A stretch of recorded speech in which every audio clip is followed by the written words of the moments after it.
یہ فرش ازا نسل بنانے کا نام ہے، ایک ایسی نسل جو یزید کو للکارنے کی ہمت رکھے، یزید کو للکارنے کی جرت رکھے۔ میں نے کسی اشرے میں 10 عین بتائے تھے کہ عاشورہ اور 10 عین، کہ عاشورہ سے ہمیں 10 عین ملتے ہیں۔ ان میں سے پہلا عین یہ تھا کہ مجلس حسین جوان کو عین عقل دیتی ہے۔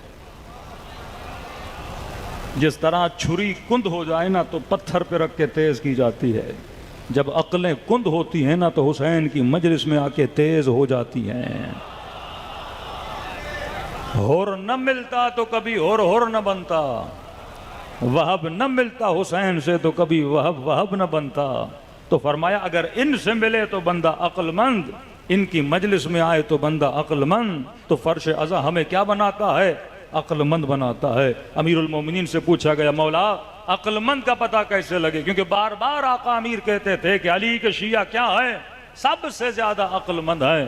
کہ مولا عقل مند کا پتہ کیسے لگے کہ جناب عقل مند ہے یا بے وقوف ہے؟ مولا فرماتے ہیں عقل مند کا پتہ عقل مند کے انتخاب سے چلتا ہے۔ انگلش میں بولیں تو عقل مند کی سلیکشن سے چلتا ہے کہ جناب عقل مند ہے یا بے وقوف ہے۔ کہ مولا شیعہ کیوں عقل مند کا؟ جنہوں نے علی کو چنا، اس سے بڑا تو کوئی عقل مند نہیں ہو سکتا۔ اور جہاں عقل آتی ہے وہاں خوف ختم ہو جاتی ہے، جہاں عقل آتی ہے وہاں ڈر چلا جاتا ہے۔ مثال دے کے بیان کرتا ہوں، آپ نے پورا سوشل میڈیا چھان ماریں، کبھی بھی کوئی ایسا کلپ نہیں ملے گا کہ کوئی شیعوں سے اٹھ کے کسی اور کی محفل میں گیا ہو اور کہنے لگے کہ میں تشیع کو چھوڑنا چاہتا ہوں، آپ کے مکتب میں آنا چاہتا ہوں۔ لیکن میں سینکڑوں کلپ دکھا سکتا ہوں جس میں جوان آتے ہیں، قبلہ پہلے فلاں فلاں تھے، اب علی والے بننا چاہتے ہیں، کلمہ پڑھا دیجئے۔ یہ دنیا علی کے در پہ کیوں آ رہی ہے؟ کیونکہ علی کے پاس عقل ہے، دوسروں کے پاس نقل ہے، اور جسے عقل مل جائے وہ کبھی علی کو چھوڑنے کے لیے تیار نہیں ہوتا۔ دوسری دلیل، آپ نے کئی مفتی، کئی متعصب مولوی سنے ہوں گے جو شیعوں کے خلاف بولتے ہیں کہ جناب شیعہ مولوی کو نہ سننا، شیعہ کی مجلس میں نہ جانا، شیعوں سے رشتہ داریاں نہ کرنا، شیعہ کے ساتھ کاروبار نہ کرنا۔ پچھلے زمانے میں تو یہاں تک بول دیا کہ بھائی علم کے نیچے سے نہ گزرنا، نکاح باطل ہو جاتا ہے۔ اور مولانا کا شیعہ بڑا تیز ہوتا ہے، اس نے علم اور اونچے کرنا شروع کر دیے۔ دیکھو فتوے دو گے تو خود ہی پھنسو گے۔ اب ظاہر ہے صرف گھر پہ علم نہیں لگتا، پھر شیعہ جلوس بھی نکالتا ہے، پھر جس جس گلی سے علم گیا نکاح ٹوٹتے گئے، جس جس چوک پہ علم گیا نکاح ٹوٹتے گئے۔ ابھی تو مشی شروع ہو گئی، تو جہاں جہاں سے گزریں گے مفتی کی وجہ سے نکاح توڑواتے رہو گے۔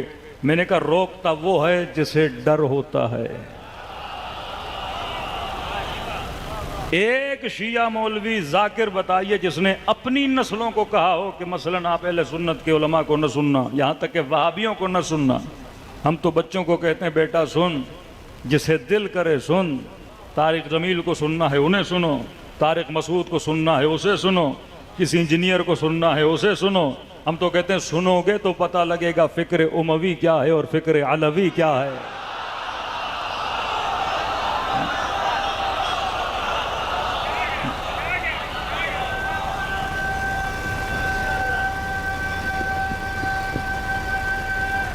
حیدری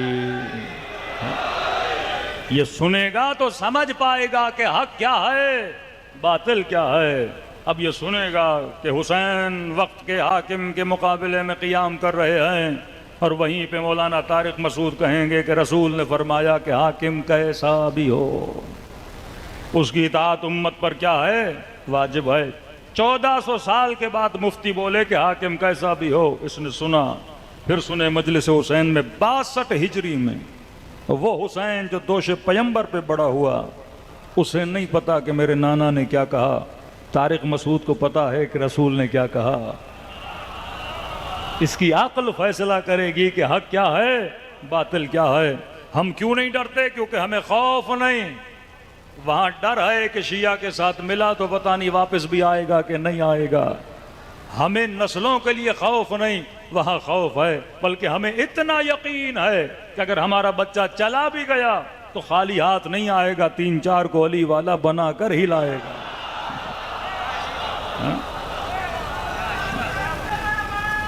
اللہم صلی علی محمد.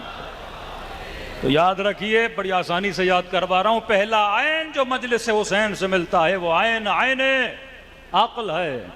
مجلس حسین نسلوں کو عقل مند بناتی ہے.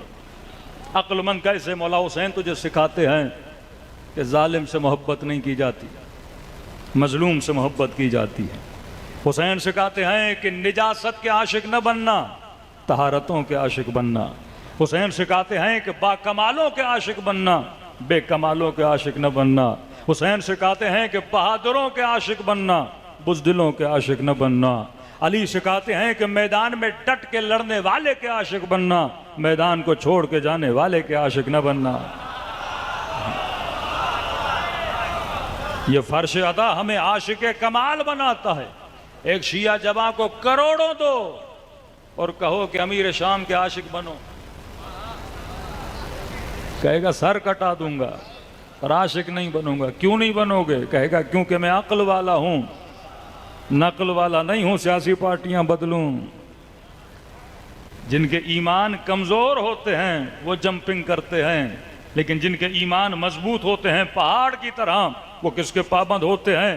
اصولوں کے پابند ہوتے ہیں. تو حسین نے عقل دی اور عقل نے یہ فیصلہ کیا کہ محبت اس سے کرنا جو با کمال ہو. ظالم سے محبت نہیں کی جاتی، مظلوم سے محبت کی جاتی ہے. دیکھو ہمارے بچوں سے بھی پوچھو گے نا، قاتل سے محبت کی جاتی ہے؟ کہیں گے نہیں، قاتل پہ لعنت کی جاتی ہے.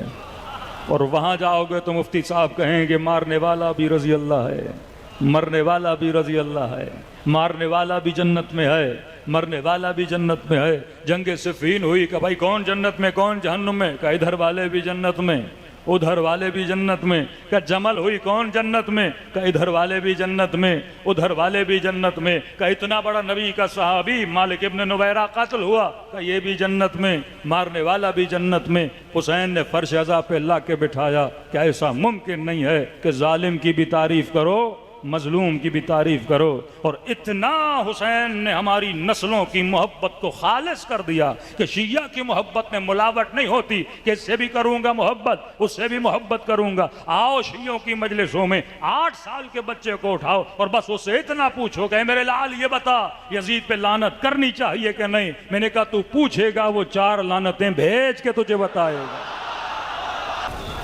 یہ بچہ فرش عزا پہ آیا، اسے شعور دیا ابا عبداللہ الحسین نے کہ لال ظالم سے محبت نہیں کی جاتی، مظلوم سے محبت کی جاتی ہے. یہ عقل کس نے دی؟ فرش عزا حسین ابن علی نے دی. جلدی جلدی سے وقت کی کمی ہے تو پہلا عین عقل. دوسرا عین جو فرش عزا دیتا ہے وہ عین عقیدہ ہے. فرش عزا ہماری نسلوں کے عقیدوں کو بچاتا ہے، اسے کافر نہیں ہونے دیتا، اسے سیکولر نہیں ہونے دیتا، اسے مکتب سے دور نہیں کرنے دیتا. اور یہ سمجھو دنیا کے کئی ممالک گھومنے کے بعد آپ کو تجربہ بتا رہا ہوں، جو نسلیں پاکستان چھوڑ کے یورپ چلی گئیں، ویسٹ چلی گئیں، بڑا مشکل ہوتا ہے وہاں پہلی نسل کو بھی بچانا، دوسری نسل اور تیسری نسل کا تو انا للہ ہو جاتا ہے. لیکن وہاں پر بھی ان کے بچے بچے ہوئے ہیں جو فرش عزا حسین سے جڑے ہوئے ہیں. ہاں، اگر نسلوں کو دیندار بنانا ہے تو حسین کے فرش سے کبھی جدا نہ کرنا. یہ فرش نہیں، یہ سفینہ نجات ہے، یہ کشتی حسین ہے، یہ راہ ہدایت ہے. تو فرمایا پہلا عین عقل، دوسرا عین عقیدہ. عقیدے کی چھوٹی سی مثال دیتا ہوا آگے بڑھوں. دیکھیے عقیدہ کیا ہے؟ چھری، فکر بنانا. عقیدہ ہے تو تیسرا عین ہے عین عمل. عین عقل، عین عقیدہ، عین عمل. فرش عزا سکھاتا ہے اگر عقیدہ بنایا ہے تو عقیدے پر عمل بھی کرو. ہاں، پاکستانی قوم والے عقیدے نہ بنانا. 14 اگست گزری، بڑی دھوم تھی، کہا پاکستان کا مطلب کیا. ہاں، کتنا پیارا عقیدہ ہے، لیکن حقیقت آپ کو بھی پتا ہے مطلب کیا ہے. لوٹو مارو کھاؤ پیو، ریٹائرمنٹ کے بعد بھاگ جاؤ ملک سے. ہاں، ہمارے ملک کی دیواروں پہ لکھا ہوتا ہے صفائی نصف ایمان ہے، اور اسی کے نیچے کچرا پڑا ہوتا ہے. ہماری قومی اسمبلیوں کی چھت پہ اللہ کے 99 نام جناب کیوں لکھے؟ کہ اللہ نظر نہیں آتا تو ناموں کو دیکھ کے تھوڑی حیا آ جائے. اور حیا اتنی سیاست دانوں میں کہ اوپر 99 نیچے 100 جھوٹ بولتے ہیں. عقیدہ رکھنا اور ہے، عقیدے پہ عمل کرنا اور ہے۔ ایک تو عقیدے ہیں دینی عقیدے نا، کہ اللہ ایک ہے، پنجتن پانچ ہیں، معصوم 14 ہیں، لا الہ الا اللہ محمد رسول اللہ، اہل سنت کا عقیدہ، علی ولی اللہ، شیعوں والا عقیدہ۔ عقیدہ رکھنا بڑا آسان، عقیدہ کہتے ہیں تھیوری کو۔ امام علی بن ابی طالب وصیت فرماتے ہیں، حسن کونوا للظالم خصما وللمظلوم عونا، عقیدہ بناؤ۔ بابا کون سا عقیدہ؟ فرما عقیدہ یہ کہ ظالم کے لیے نفرت، مظلوم کے لیے محبت و ہمدردی۔ آج کروڑوں روپے یمن والوں کو دے دو، کہتے ہیں مجال ہے کہ ہم اپنے عقیدے سے پیچھے ہٹنے۔ علی کا عقیدہ کہ ظالم سے نفرت کرنی ہے، اشداء علی الکفار رحماء بینہم، ظالموں کے لیے شدید لیکن مومن کے ساتھ بڑا رحیم، بڑا رؤوف، بڑا مہربان۔ آئے گا تو سبیل پلائے گا، اربعین پہ جاؤ تو کھانا کھلائے گا، کبھی پاؤں دبائے گا، کبھی اس کے چھالے پاؤں کے صحیح کرے گا، کبھی زبردستی اس کو موقع پہ لے جائے گا، رحماء بینہم۔ لیکن وہیں اگر سے بات کرے گا تو آنکھوں میں آنکھیں ڈال کے بات کرے گا، انہیں بتائے گا کہ میں عباس کا ماننے والا ہوں، میں حیدر کرار کا ماننے والا ہوں، ہم شہادت کے پیاسے ہیں اور موت سے ڈرنے والے نہیں ہیں۔ کہ امام حسین فرماتے ہیں موت حسین کے لیے ایسے ہے جیسے عورت کے گلے میں پڑا ہوا ہار ہوتا ہے، کہ ہم نے کبھی یہ ہار اتارا ہی نہیں ہے۔ اور وہیں بابا حسین فرماتے ہیں کہ واللہ لابن ابی طالب انس بالموت من الطفل بصد یومہ، خدا کی قسم علی کو موت سے اتنی محبت ہے جتنی چھوٹے بچے کو اپنی ماں کے سینے سے محبت ہوتی ہے۔ فرمایا ہم نے یہ لگاؤ چھوڑا ہی نہیں، لیکن عقیدے بچپن سے بنتے ہیں، عقیدے بچپن سے بنتے ہیں۔ یہاں بچہ آتا ہے حسینیت زندہ باد، یزیدیت مرد آباد کے نعرے مارتا ہے، اس کے ذہن سازی ہو رہی ہے، اس کا عقیدہ بن رہا ہے۔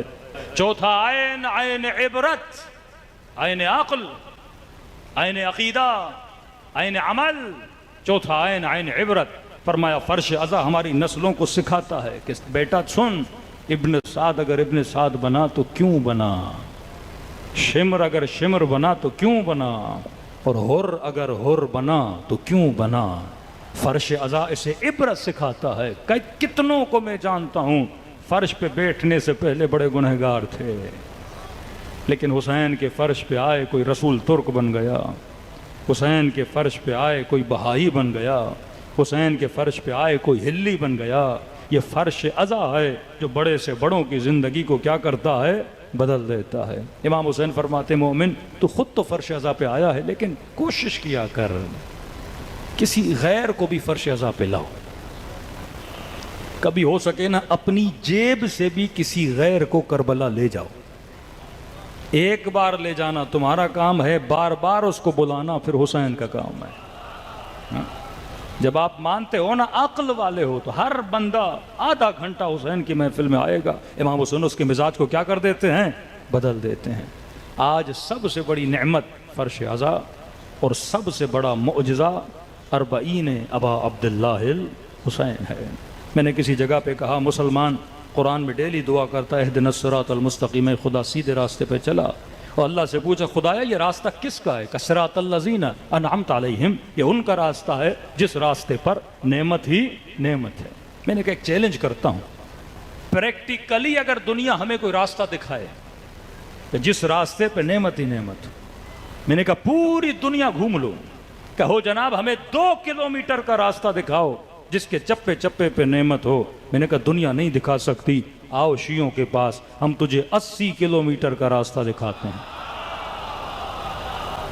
جس کے چپے چپے پہ نعمت ہے۔ حاجی حج پہ گئے، 550 کے قریب حاجی پیاس کی وجہ سے مر گئے، گرمی کی وجہ سے مر گئے۔ میں نے دوست کو فون کیا، میں نے کہا جناب آپ خیریت سے تو ہیں؟ کہ مولانا ہمارا پیکیج تو ایک گریڈ والا تھا، ہمارے تو خیمے میں بھی ایسی، ہمارے کھانے بھی بوفے والے۔ میں نے کہا یہ جو مارے گئے کہ یہ غریب لوگ تھے، بوفے کو افورڈ نہیں کر سکتے تھے، شدت بھوک و پیاس کی وجہ سے مر گئے۔ میں نے کہا آؤ اللہ کے حج میں بھی پیکیج ہے، لیکن حسین کے نجف اور کربلا سے لے کے کوئی پیکیج نہیں ہے۔ جو کھانا امیر کو ملتا ہے وہی غریب کو ملتا ہے، جو بستر امیر کے لیے ہے وہی بستر غریب کے لیے ہے۔ قافلے والے پیکیج بنا سکتے ہیں، حسین کوئی پیکیج نہیں بناتا۔ کہ نجف سے پیدل چلو گے سب کے ساتھ برتاؤ سیم کیا جاتا ہے، یہ دنیا کا واحد راستہ جس پہ نعمت ہی نعمت ہے۔ اب مجھے کیا کرنا ہے؟ میں نے کسی مومن کو اس راستے پہ لے کر آنا ہے۔ امام حسین نے آپ کو بلایا، آپ کسی کو اس راستے پر لے کر آؤ۔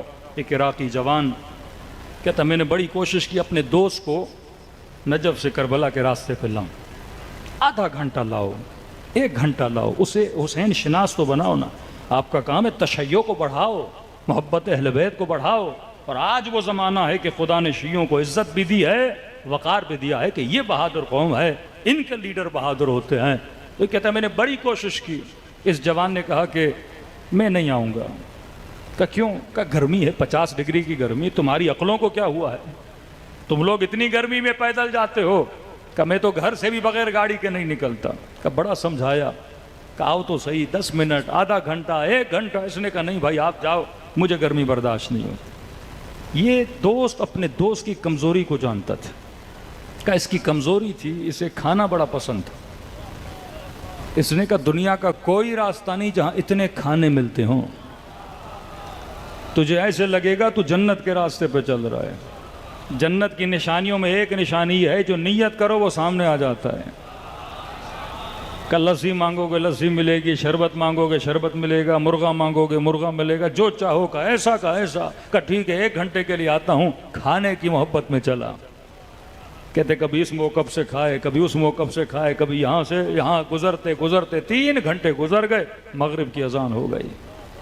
کہ پیٹ بھی بھر چکا ہے لہٰذا میں واپس جاؤں گا۔ تو اس نے کہا دیکھ اتنے پیدل چلے ہو، 1 رات بس رک جا۔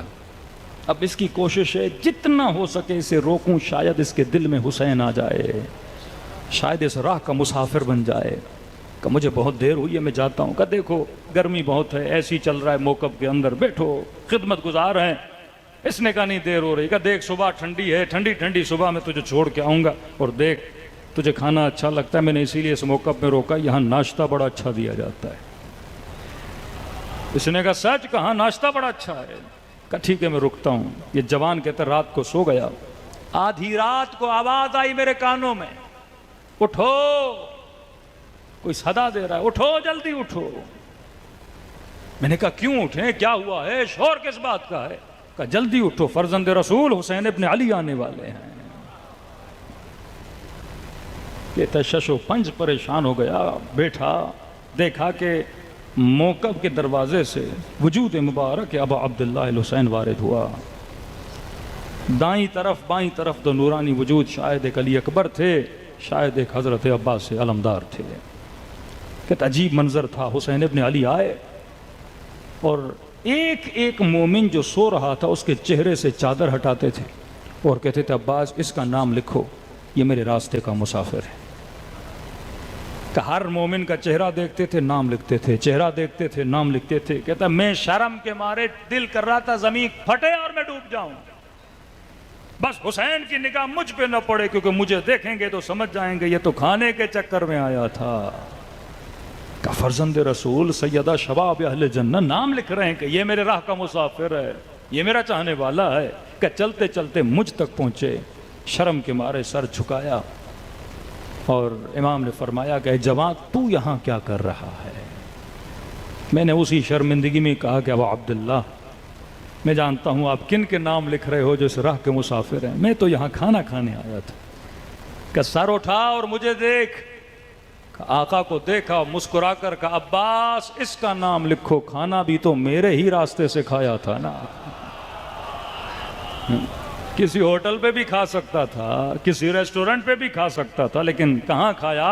میرے راستے پہ کھانا کھایا۔ کہتا بس یہ کہنا تھا، میری آنکھ کھلی، میں تو عالم خواب میں تھا، صبح کی اذان کی آوازیں آ رہی تھیں، آنکھوں سے آنسو بہ رہے تھے۔ دوست نے کہا گھبراؤ نہیں، ابھی تمہیں گھر چھوڑ کے آتا ہوں، اتنے پریشان ہوئے کہ رو رہے ہو۔ کہا اس لیے نہیں رو رہا، اب میں نے گھر کے لیے نہیں رو رہا، میں قبر حسین کے لیے رو رہا ہوں کہ جتنا جلدی ہو میں ابا عبداللہ الحسین تک پہنچوں۔ یہ آپ کی ایفرٹ ہونی چاہیے کہ کسی ایک مومن کو حسین سے ملاؤ۔ پھر امام حسین کا کام ہے کہ اس بندے کو اللہ کا بندہ کیسے بناتے ہیں۔ تبھی فرمایا خدا رحمت کرے ان لوگوں پر، چھٹے امام کا قول ہے، احیو امرنا، جنہوں نے ہمارے نام کو زندہ رکھا۔ آج ائمہ آپ کو دعائیں دے رہے ہیں، کیونکہ آپ نے اہل بیت کے نام کو گلی گلی کوچے کوچے میں کیا رکھا ہے؟ زندہ رکھا ہے، اور اجر یہ دیا کہ بی بی یہ فرمائے میں تب تک جنت میں نہیں جاؤں گی جب تک میرے حسین کے عزادار جنت میں نہیں جاتے۔ تو کسی مومن نے کہا مولانا یہ سچ ہے؟ میں نے کہا سچ ہے، بس ایک کوشش کرنا، ایسے بن کے جانا کہ سیدہ کو زیادہ دیر کھڑا نہ ہونا پڑے۔